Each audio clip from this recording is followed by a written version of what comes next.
Thank you खड़गे साहब। Definitely India जीतेगी, लेकिन ये जीत की शुरुआत हो गई है पाटना से, पाटना की भूमि से।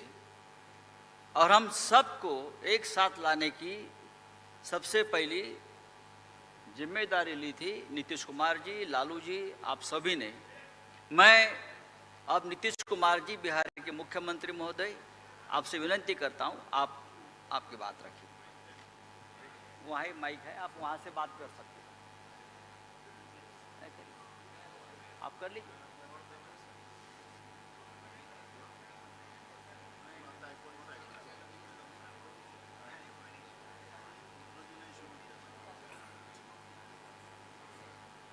तो आप सब लोगों को मालूम है कि आज तीसरी मीटिंग हुई है। इसके पहले 2 मीटिंग हो चुकी है और सबके बारे में आपसे चर्चा की जा चुकी है और बहुत अच्छे ढंग से कल से ही बातचीत हुई और आज मीटिंग हो गई। और पहले आपको चीज़ों के बारे में अनाउंस कर दिया गया कि इन सब चीज़ों के बारे में तय हो गया है और अब नियमित रूप से अब जगह जगह जा करके हम लोग अपना प्रचार प्रसार का काम करते रहेंगे। तो ये सब आज तय हो गया, इसलिए इसके बारे में आपको बता दिए और बड़ी खुशी की बात है। और अब आप समझ लीजिए कि जितनी पार्टियां एकजुट होकर के काम कर रही हैं, तो आप अच्छी तरह जान लीजिए कि अब इसी का नतीजा होगा कि अभी जो केंद्र में हैं अब वो हारेंगे, अब वो जाएंगे, ये पक्का जान लीजिए।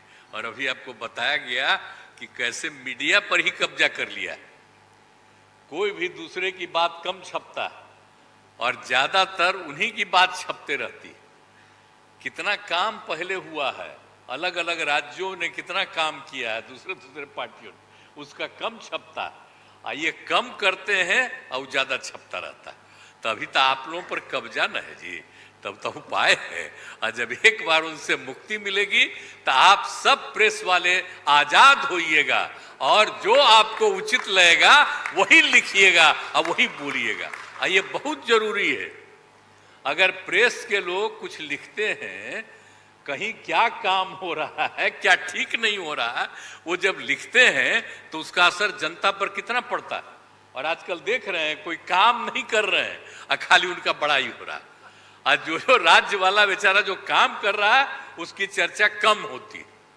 तो ये ना हो गया, इसलिए पटाइए। दूसरी चीज है, देश के इतिहास को ही बदलना चाहते हैं तो हम लोग सब मिलकर के देश के इतिहास को नहीं बदलने देंगे और सब मिल करके जो अपना देश है वो पूरा मजबूती के साथ होगा और समाज के हर तबके का उत्थान होगा और किसी की उपेक्षा नहीं होगी। तो इसीलिए सब मिल करके, और जानते भी न हैं, बहुत कोशिश चलते रहते हैं हिंदू मुस्लिम कुछ इधर उधर हो जाए, लेकिन सबको एकजुट होकर के न है जी, देश तो सबका है ना, तो सब एकजुट होकर के, तो सब मिल करके और सारा अच्छा काम कर रहे हैं, तो सबको लेकर के आगे बढ़ाना है। और तो इसीलिए जरूरी है कि अब सब लोग, अब अच्छा हो गया है, सब लोगों को अपना अपना अधिकार था, तो लेकिन अब इतना ज़्यादा हम कोशिश करते रहे, बहुत कहते रहे कि जरा मिल जाइए, तो बात समझते समझते हो गया। अब तो हम यही चाहते हैं कि अब तेजी से काम हो। तो आज ही तय कर लिया है लोगों ने कि अब तेजी से हम लोग अभी से शुरू कर देंगे। अब कोई ठिकाना नहीं है, चुनाव समय के पहले भी हो सकता है, कोई ठीक नहीं है। इसलिए हम लोगों को भी तो अलर्ट रहना न पड़ेगा। इसलिए हम लोग सब इंटरनल बात पूरा कर लिए, यही पूरा बात दिए हैं। और बाकी कई लोगों को अब जिम्मेवारी दे दी गई है, सब तरह का काम करेंगे। इसके लिए बहुत अच्छा है और आप सब लोगों से भी आग्रह करेंगे कि कृपा करके जब हम लोग अब एकजुट हो गए हैं तो हम लोगों के काम का भी थोड़ा आप लिखते रहिएगा, थोड़ा प्रचार करते रहिएगा। ये बहुत बहुत धन्यवाद।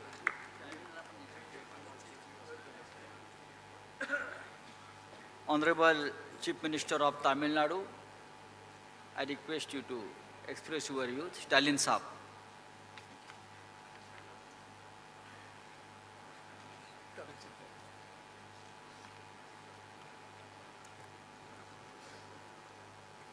அனைவருக்கும் வணக்கம். பாட்னாவில் 19 கட்சிகளோட கூட்டணி அமைச்சு அங்கே முதல் கூட்டத்தை நடத்தணும். ஆக முதல் கூட்டத்தை பொறுத்த வரைக்கும் ஒற்றுமையாக இருந்து பாரதிய ஜனதா கட்சி ஆட்சிக்கு ஒரு முடிவு கட்ட வேண்டும் என்று முடிவு செஞ்சோம். அதை தொடர்ந்து இரண்டாவது கூட்டமாக பெங்களூரில் நடத்தினோம்.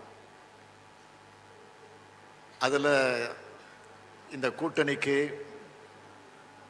இந்தியா என்ற பெயரை சூட்டி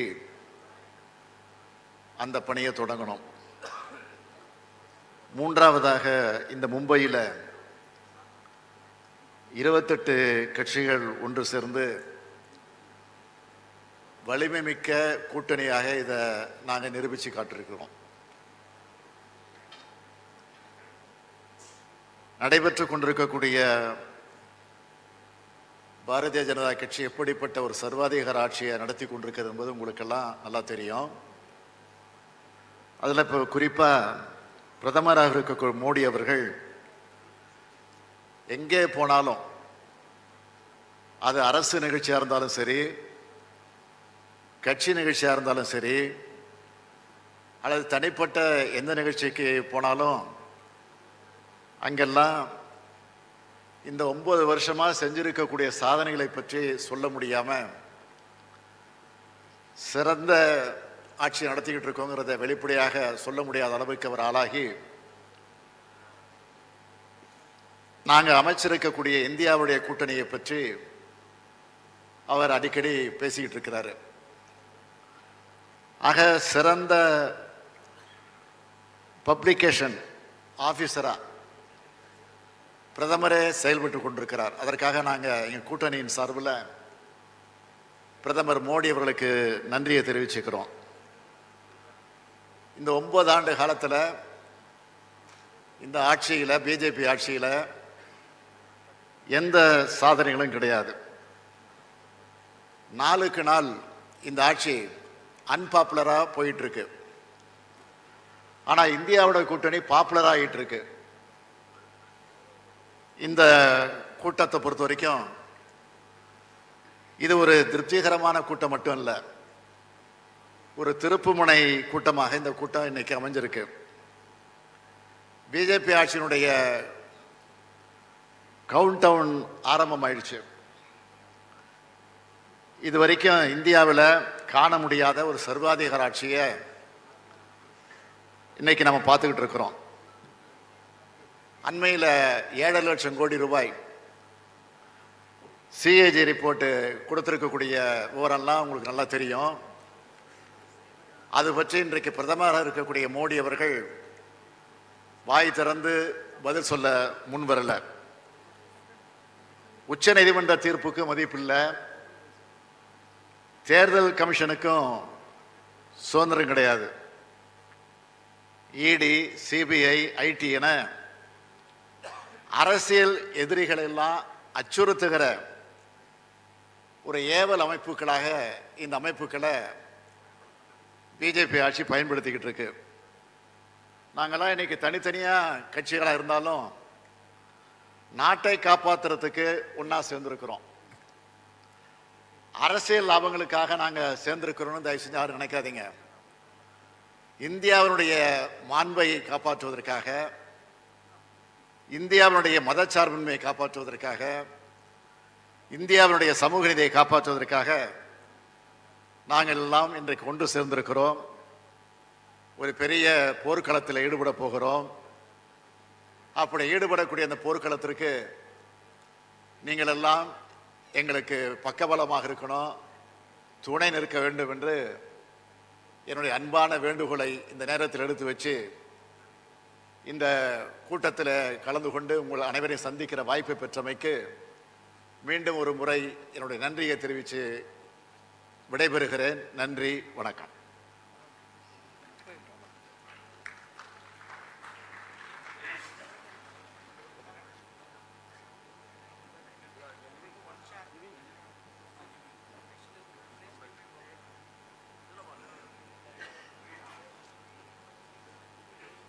मैं अरविंद केजरीवाल जी को आमंत्रित करता हूं।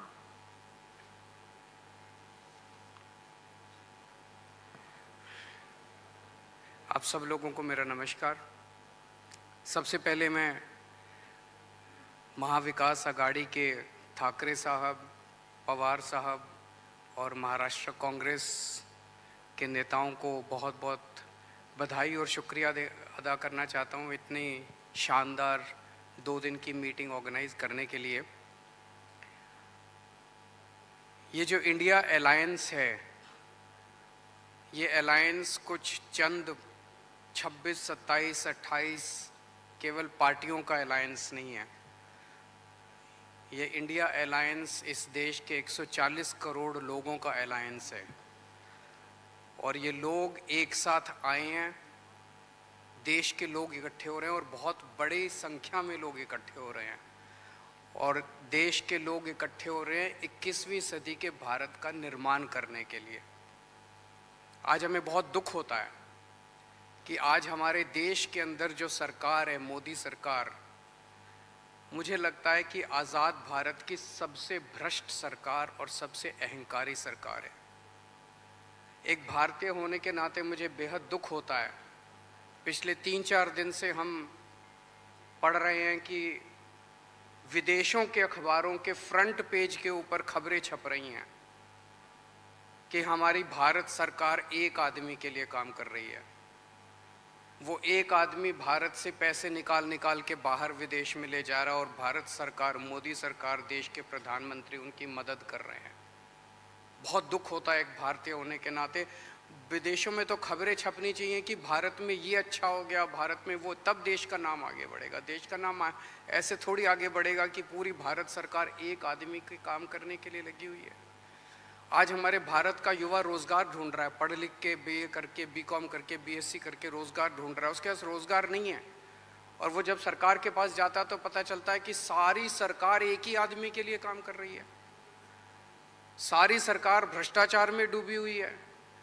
आज हमारे लोगों के घर का खर्चा नहीं चल रहा, लोगों के आमदनी नहीं है, आमदनी उतनी है, खर्चे बढ़ते जा रहे हैं। सरकार के पास जाते हैं, पूरी सरकार एक ही आदमी के लिए काम करने में लगी हुई है। इससे ज़्यादा अहंकारी सरकार आज तक कभी नहीं हुई और ये लोग अपने आप को भगवान से भी बड़ा समझने लग गए हैं और जब कोई आदमी अपने आप को भगवान से बड़ा समझने लगता है तो फिर उसका पतन भी जल्दी होता है। मुझे बेहद खुशी है कि इंडिया अलायंस में सब लोग आपस में जुड़ रहे हैं। एक चीज़ मैं देख रहा हूँ, बहुत बड़ी बड़ी ताकतें, अब सबको लगने लगा है कि ये इंडिया अलायंस मोदी सरकार के आने वाले समय में मोदी सरकार के पतन का कारण बनने वाला है। तो बहुत बड़ी बड़ी ताकतें इस इंडिया अलायंस को तोड़ने में लगेंगी, बहुत बड़ी बड़ी ताकतें। पिछले कुछ दिनों से मैं देख रहा हूँ जबरदस्ती क्या दिखाया जाएगा, इसकी उसके से लड़ाई हो गई, उसकी उससे लड़ाई हो गई, जबरदस्ती दिखाने की कोशिश की जाएगी, जबरदस्ती दिखाने की कोशिश की जाए।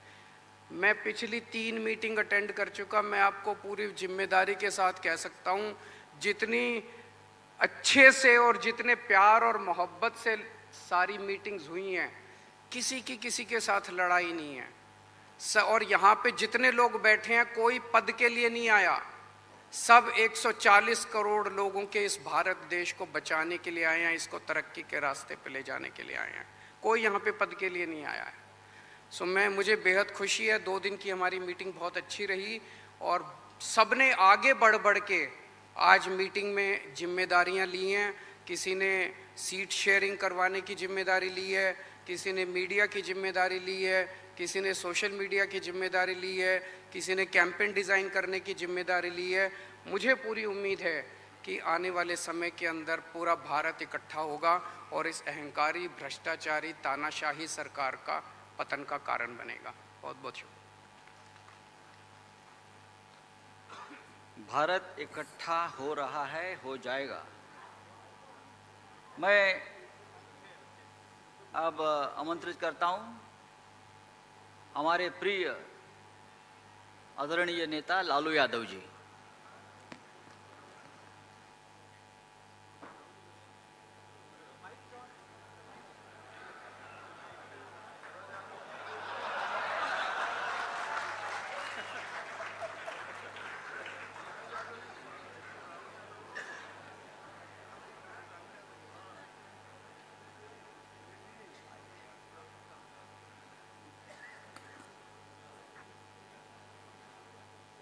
कांग्रेस पार्टी के अध्यक्ष जी शरद पवार जी, मंच पर बैठे हुए हमारे देश के सभी पार्टी के नेतागण, मोदी के पार्टी को छोड़ के, मुझे काफ़ी प्रसन्नता हुई कि हम इस देश के विभिन्न पार्टियों के नेता अलग अलग बैठे थे और नरेंद्र मोदी ससर रहे थे आगे। हम एक नहीं थे, एक मंच पर एक एक उम्मीदवार खड़ा नहीं होते थे, उसका खमियाजा देश को भुगतना पड़ा और मोदी काफ़ी इसका लाभ उन्होंने उठाया। हम शुरू से ही यह लड़ाई लड़ते रहे हैं कि भाजपा हटाओ देश बचाओ। भा मने भाजपा, ज मने जलाओ और पा मने पार्टी, बोलते रहते थे। ये बात सही हो रहा है, सही निकल रहा है। इस देश में माइनॉरिटी सुरक्षित नहीं है। क्या क्या हुआ आपको मालूम होगा इस देश में, और क्या हो रहा है कि आज हमारे अल्पसंख्यक भाई सुरक्षित नहीं है, महसूस नहीं कर रहे हैं। अच्छा, देश में गरीबी बढ़ रही है, महंगाई बढ़ रही है। 60 रुपया किलो भिंडी हो गया, भिंडी। टमाटर का जो हाल है सो जानते ही हैं, जबकि टमाटर में कोई स्वाद भी नहीं है इनके राज में।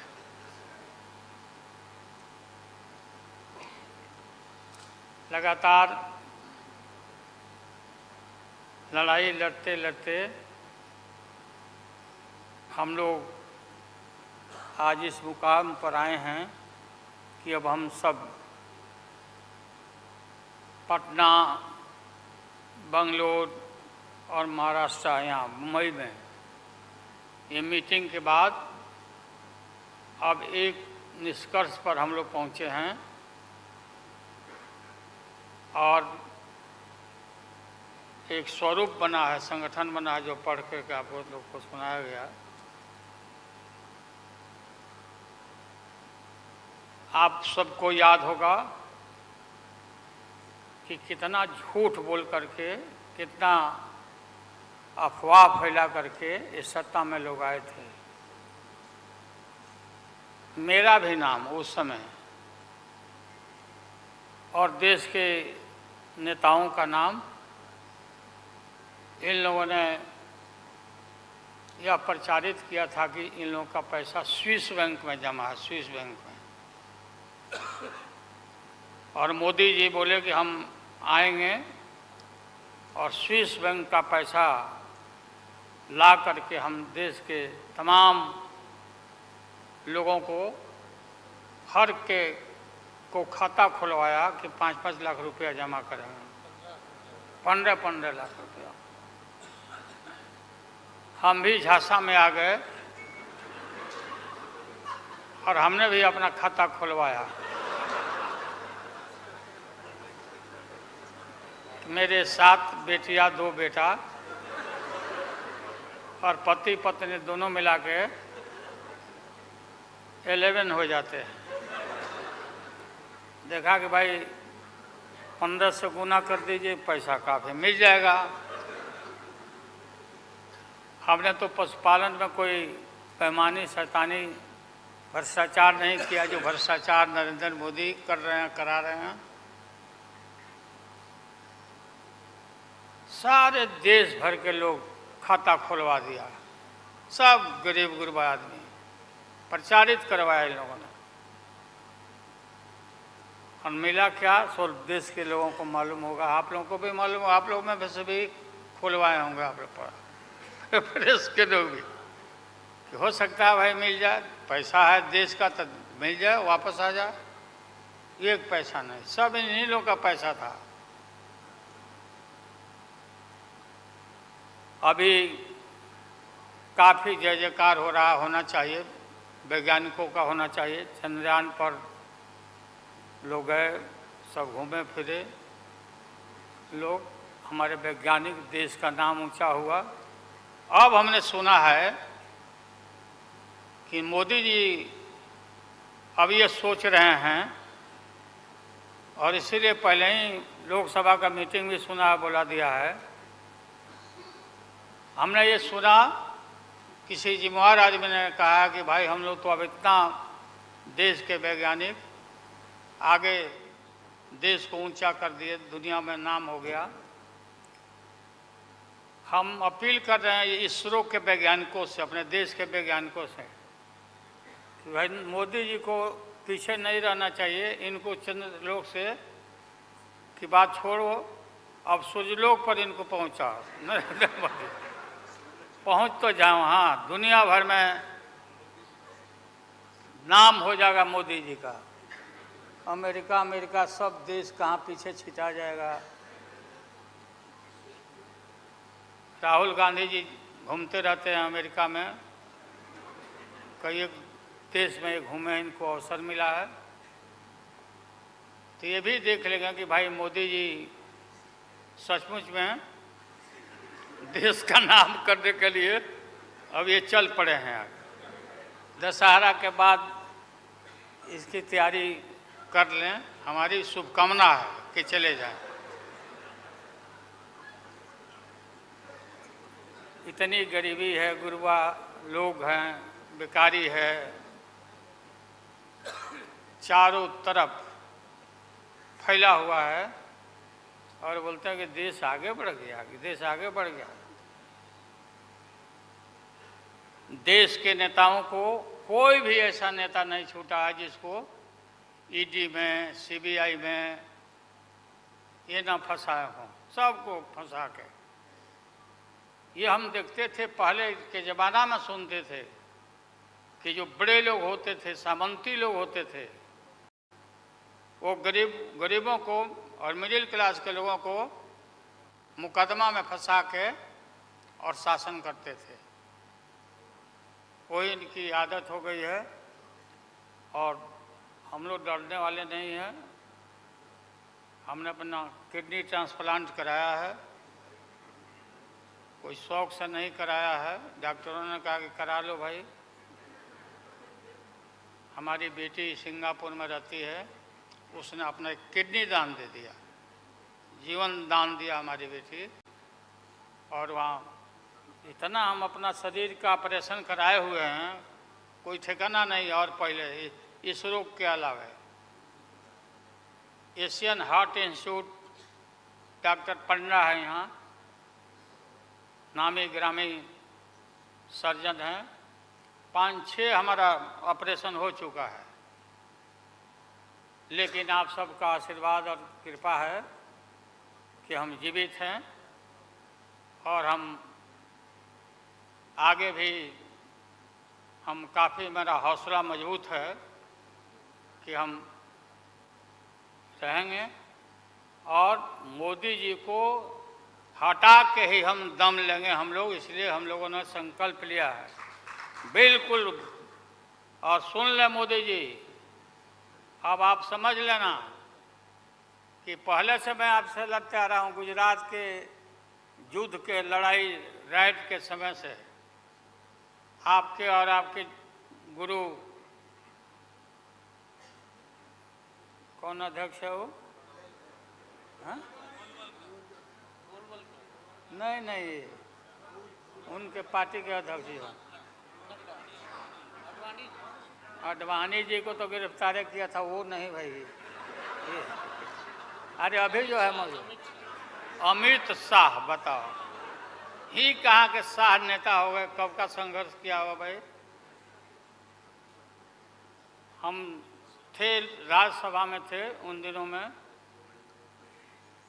भैरव सिंह शेखावत साहब जी उपराष्ट्रपति थे, और दंगा जब हुआ तो चारों तरफ देश और दुनिया भर में यूरोपियन कंट्री ने अपने नागरिकों को मना कर दिया कि मत जाना उधर, भारत में मत जाना।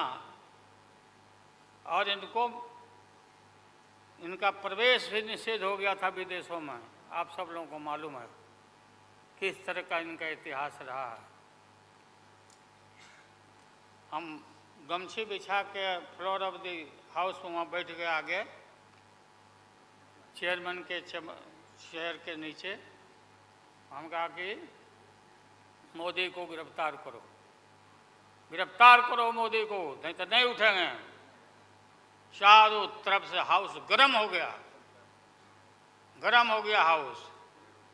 और गर्म होने के बाद काफ़ी इनको परेशानी हुई। और स्वर्गीय अटल बिहारी वाजपेयी जी वो नेता थे, वैसा नेता हमने नहीं देखा। उन्होंने कहा नरेंद्र मोदी को कि राजधर्म भी कोई चीज़ होता है, राजधर्म। लेकिन जो आदमी गिरफ्तारी के बाद इतना सारा विपक्ष सब लोग हम लोग जुट गए थे कि भाई कम से कम कंडेम भी करो उनके एक्शन को। नहीं किया ये लोग।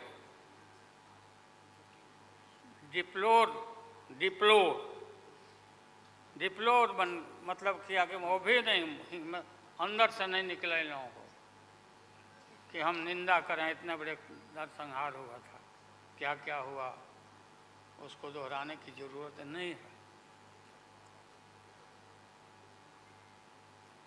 हम सब लोग ज़्यादा भाषण नहीं, भाषण का तो मेरा, हमारे दीदी भी यहाँ बैठी हुई है, ममता दीदी निकल गई।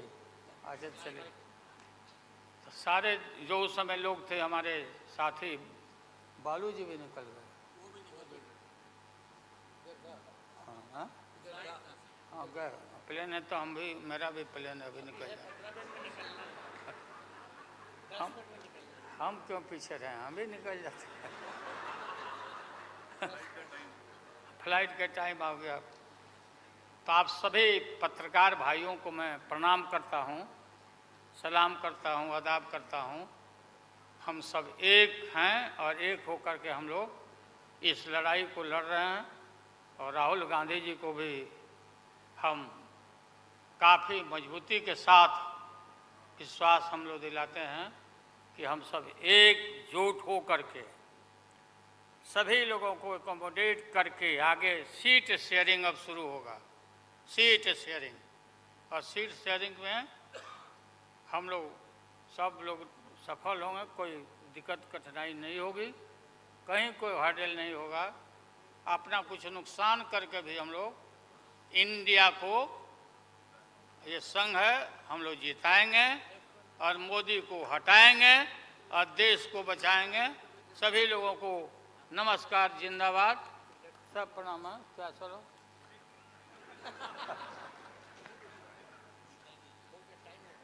टाइम भी हो गया, तो नमस्ते सब लोगों को, प्रणाम।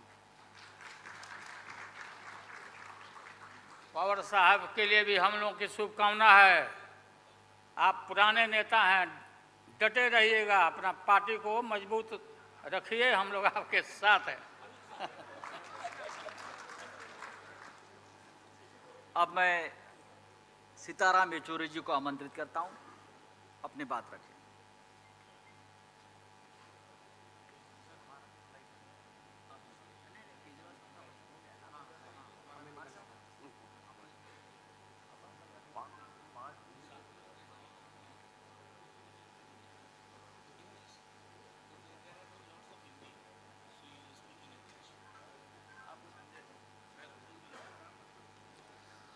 Well, you've all heard our leaders speak in Hindi, so you want me to speak in English or should I also continue in Hindi?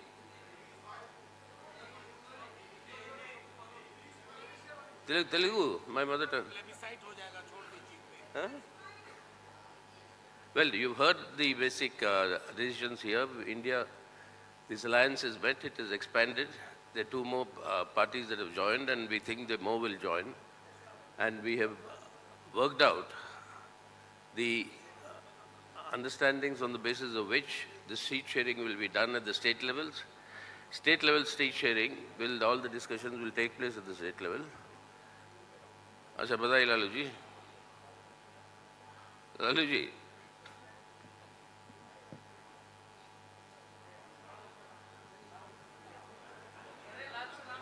लाल सलाम कह रहे हैं ना ये. That is spirit of India. Lalu ji saying Lal Salam to me, and I am saying Jai Hind to him. So that at the state level, we'll work out the adjustments, seat adjustments, etc. State to state, it will vary. But the general overall understanding is very clear. We are all united here in order to save the character of the Indian Republic, which is the secular democratic republic, to save its constitution, to save democracy, and particularly to uphold the guarantees that have been given by the Indian constitution to all our citizens, irrespective of, I quote, caste, creed, or sex. That equality for all and justice, that is economic, social, and political, that justice for all, that must be ensured. If all this has to be done, then the BJP must be kept away from controlling the government and state power. So that is the objective with which we have all come together. Now you will be seeing many things happening, as in when this grouping gets more consolidated. The first time when we were meeting in Bangalore, suddenly the NDA was resurrected. This time when we came to Bombay, suddenly the 200 rupees was reduced to the gas cylinder. You heard about how much it was increased then. And while we were meeting here came the announcement of a special session of Parliament. And what gimmickry will follow from there, what will be done, that we'll have to wait and see. So it's very clear that the Modi government and the BJP is rattled by this coming together of all the secular forces and the secular parties. And that in itself is a signal for the march towards victory that India will make with all our leaders coming together.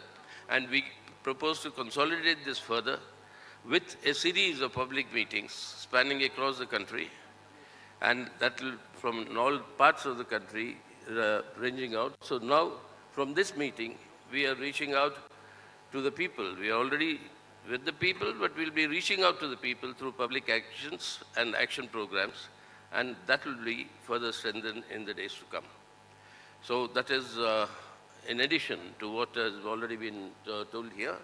We only think in the coming months you'll see more of united activity amongst all the parties that are represented here, and we are sure that more and more parties will be joining the India grouping, and this will consolidate further in order to save India today.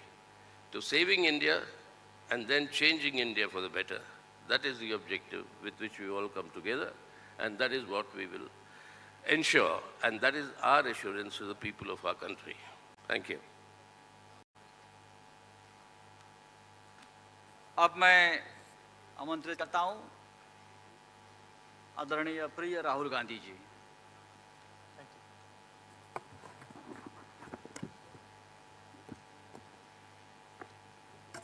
I'd like to thank Thackeray ji, Sharad Pawar ji, Congress Party of Maharashtra, our leaders, for organizing a fantastic session of the India Alliance.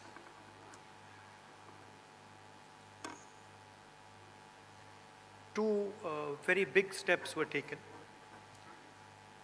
The most important thing to understand is that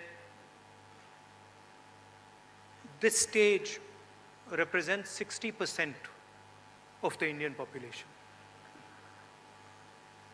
If the parties on this stage unite, it is impossible for the BJP to win an election. So the task in front of us is to come together in the most efficient way possible. And two big steps have been taken in that regard. The first step is a coordination committee and committees under that committee. And the second step is a decision that we will expedite all seat sharing discussions and decisions and make them happen as soon as possible. These are two very, very powerful steps in ensuring that the India alliance defeats the BJP. The election is very, very clear. I did a press conference yesterday, and the nexus between the Prime Minister and a particular businessman is there for every single person to see. I mentioned yesterday in my press conference that the G20 is taking place, and it is very important for India's credibility, our nation's credibility, that the Prime Minister makes his position very clear and begins an inquiry on what has happened with regards to Mr. Adani. The Prime Minister and the BJP are a nexus of corruption. And that is the first thing that the India alliance is going to demonstrate and prove. The idea behind Prime Minister Modi's government is to extract money from the poor people of this country and transfer it to a limited few. And so we are going to propose a clear path, development path. We are going to put together a clear set of ideas that will once again involve the poor people, the farmers, the kisans, the workers in the progress of this country. I'd like to once again thank all the senior leaders, and I'm confident that the India alliance will defeat the BJP. The final thing I'd like to say, of course, there are leaders who are much more senior than me, but the real work in this alliance is the relationships that are forged between the leaders of this alliance. And I can say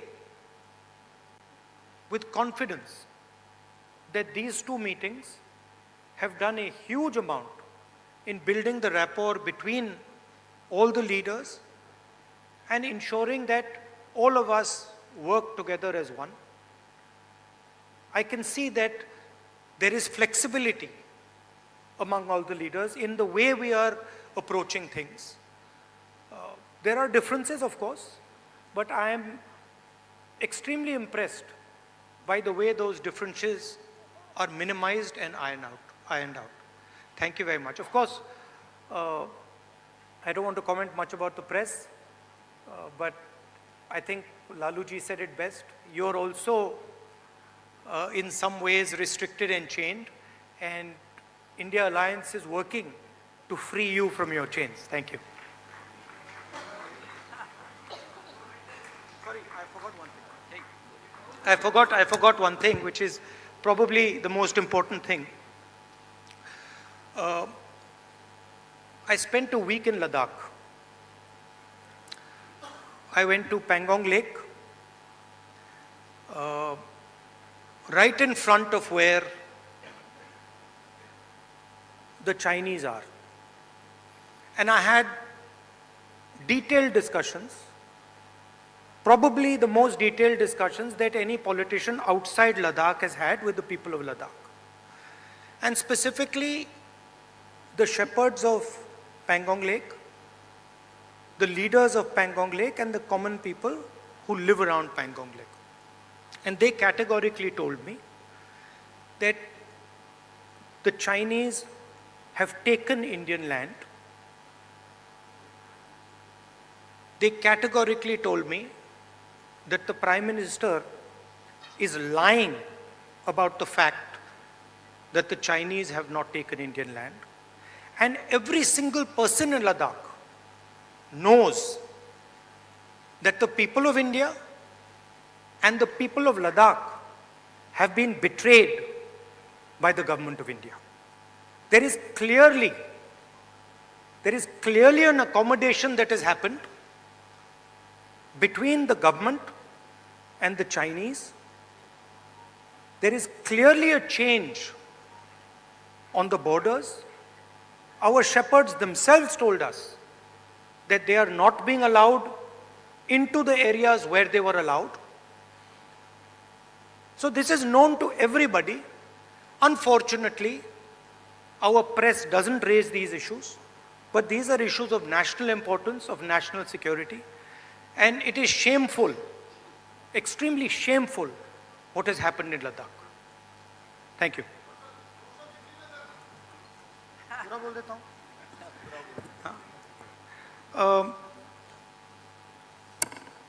सबसे पहले मैं शरद पवार जी, ठाकरे जी और जो महाराष्ट्र कांग्रेस के हमारे नेता हैं उनको धन्यवाद करना चाहता हूं कि उन्होंने एक बहुत अच्छा सेशन यहाँ हमारे लिए किया। सेशन में दो महत्वपूर्ण बातें डिसाइड की गई। पहले कि एक कोऑर्डिनेशन कमेटी होगी और दूसरी कि जल्दी से जल्दी जो सीट शेयरिंग का मामला है उसको हम डिस्कस करके उसमें हम रेजोल्यूशन निकाल देंगे। नरेंद्र मोदी और अदानी जी के बीच में जो रिश्ता है उसके बारे में मैंने कल बोला। इंटरनेशनल फाइनेंशियल न्यूज़पेपर्स में आया है कि $1 बिलियन पैसा हिंदुस्तान से गया है, बाहर गया है और वापस आया है। नरेंद्र मोदी जी G20 करा रहे हैं और हिंदुस्तान की इज्जत का मामला है। नरेंद्र मोदी जी को कह देना चाहिए कि वो इंक्वायरी कराएंगे, और अगर वो इंक्वायरी नहीं कराएंगे तो फिर पूरे देश को पता लग जाएगा कि क्यों इंक्वायरी नहीं कराई जा रही है। स्टेज पे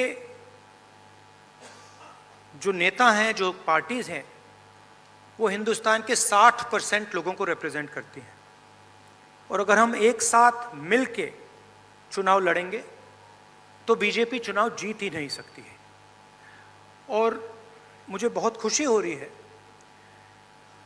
कि जो हमारी पार्टीज हैं, जो हमारे नेता हैं, उनके बीच में जो रैपोर है, जो फ्लेक्सिबिलिटी है, वो गहरी होती जा रही है। और मुझे लगता है कि इंडिया अलायंस बीजेपी को चुनाव में आसानी से हरा देगा। बीजेपी हिंदुस्तान के गरीब लोगों से धन छीनकर चुने हुए 2-3 लोगों को देती है। हमने प्रोग्राम्स की बात की है। एक हम कमेटी बना रहे हैं जो पॉलिसीज़ के बारे में डिस्कशन करेगी, और जो हमारे किसान हैं, मजदूर हैं, गरीब लोग हैं, उनके लिए जो हमारा विजन है वो हम थोड़ी ही देर में हिंदुस्तान को, आप सबको दिखाएंगे। Thank you. इंडिया अलायंस के एक मजबूत स्तंभ आदरणीय शरद पवार जी।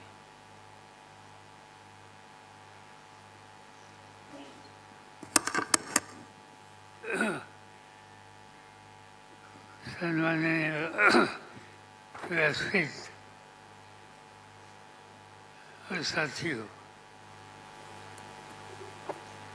कल से हम देश के 28 पॉलिटिकल पार्टी के नेता की जिनकी उपस्थिति 68 के आसपास थी, यहाँ बैठे, और कई दिनों से हमारे सबके मन में देश के सामने कोई गंभीर समस्या है, इस पर बहस करके आगे की नीति तय करने का काम ये 2 दिन के सेशन में हम लोगों ने किया। मैं शुरू में सभी पॉलिटिकल पार्टी जो बाहर से यहाँ आए, इनके यहाँ जो प्रबंध व्यवस्था करने की जिम्मेदारी उद्धव ठाकरे जी के नेतृत्व वाली शिवसेना हो, कांग्रेस पार्टी हो, राष्ट्रवादी कांग्रेस पार्टी हो, सभी साथियों ने अच्छी तरह से की और इसीलिए इन सभी नेता लोगों को मैं धन्यवाद देता हूँ कि जिसकी शुरुआत हमने बिहार से की थी, कर्नाटक से की थी, इस 30वां दफा महाराष्ट्र में हुआ और आगे की लाइन हमारी तय होने में इसकी बहुत मदद हो गई। और देश में अलग अलग राज्यों में अलग अलग स्थिति है, लोगों की समस्या बहुत है, चाहे किसान की समस्या हो, खेडूत की समस्या हो, मजदूरों की समस्या हो या नौजवान साथियों की समस्या हो। आज जिन लोगों ने एक भरोसे से देश की कारोबार चलाने की जिम्मेदारी भारतीय जनता पार्टी इन लोगों के साथियों के हाथ में दी, आज वही लोगों में एक तरह से नाराजगी की भावना थी जगह जगह पर देखने के लिए मिलती है। उनकी सच्ची समस्या है, मगर हुकूमत हाथ में आने के बाद जिन लोगों के एक ज़माने में ज़मीन पर फैज थे, आज जो अधिकार हाथ में मिला, इसका नतीजा, इसका परिणाम इन नेतृत्व करने वाले लोगों के काम करने के निर्णय में हो गया। आज हम लोग देखते हैं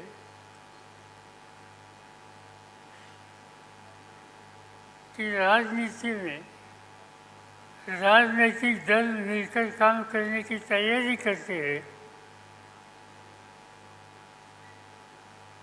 तो उनका काम हो, उनकी नीति हो, इस बारे में कुछ आशंका हो सकती है, मगर खाली यहाँ मीटिंग करने की बात तय हो गई तो इस पर भी भारतीय जनता पार्टी के लोगों ने क्रिटिसिज्म किया। उन लोगों ने कहा, नेतृत्व ने, कि मिलने की क्या आवश्यकता है, प्रजातंत्र में कोई भी इशूज हो लोगों के सामने, इसलिए मिलकर आपस में बहस करके कोई रास्ता निकलेगा कैसे, इस पर ध्यान देना, ये तो कोई गलत बात नहीं है, मगर हम लोग यहाँ मिले इस पर भी एक तरह का क्रिटिसिज्म हमारे कुछ साथियों ने किया।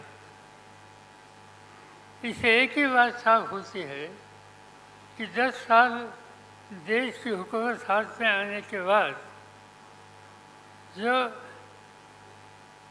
जैसे मैंने कहा कि ज़मीन पर पैर रख के काम करने की आवश्यकता है, इससे नेतृत्व करने वाले लोग बहुत दूर गए।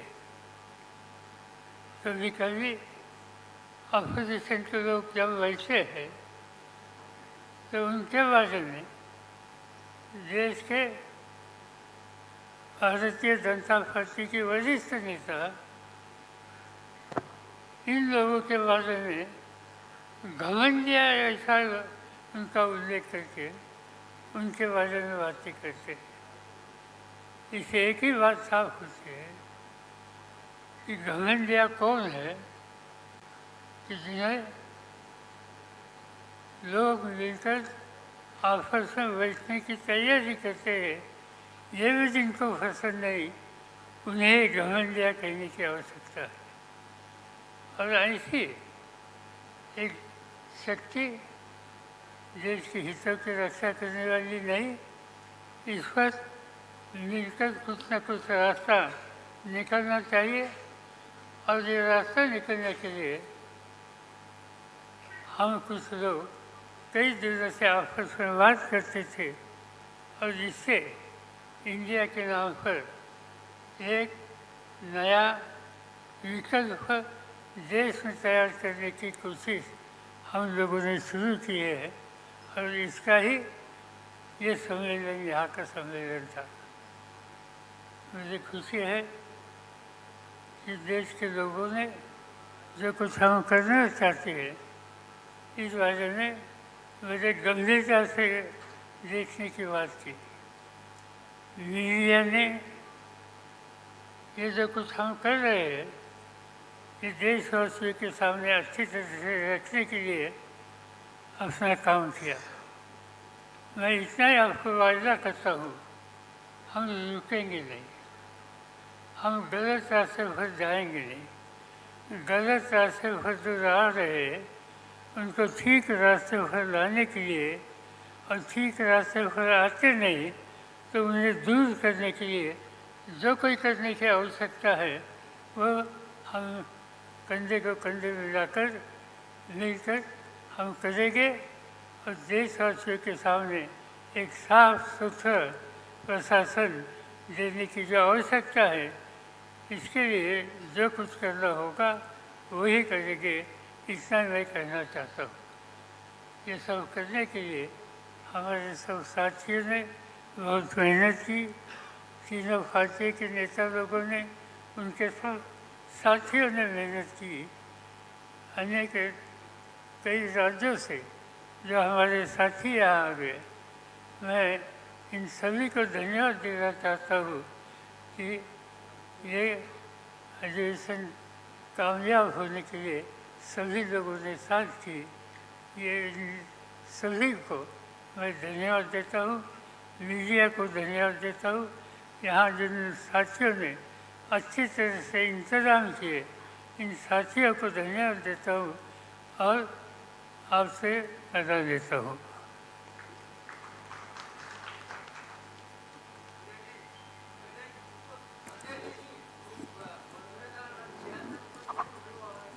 अब no question answer. Thank you very much.